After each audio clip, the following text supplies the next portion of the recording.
Okay, this is going to be just a quick Automator demonstration.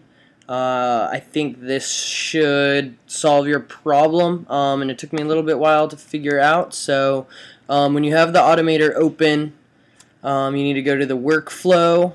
It's just kind of a blank template, and then in here add under files and folders on the left under the library. Make sure that's open. Files and folders, and you're going to need get specified finder items. From there you just drag it into there, and then the other one you'll need is the rename finder items, and that'll rename the items that you get. This just asks if you want to make a copy of them. I never want to, so I'm not going to add, but one thing we need to do is make a sample for this to work in. I already did this once, so I think what's going on with you is you've got some gaps in your sequence, so we'll just go ahead and make some gaps. So now there's a lot less. There's a whole bunch of pictures in this, so I'm actually going to delete a whole bunch. So now that we have a folder with a bunch of previously sequential items that are no longer sequential, we'll just go back to the Automator, go to Add.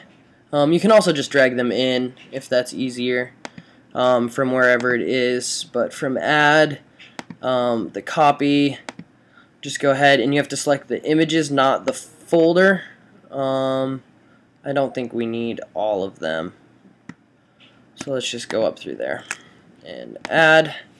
Now we're going to get the spinny wheel because it's a whole bunch.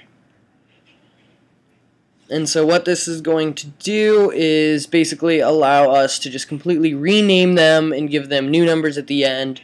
And then that way After Effects will read them as just a straight image sequence with no problems. Under the rename, we want to go ahead and make sequential. I like to do new name, even though in this case we don't really need to, but sample rename.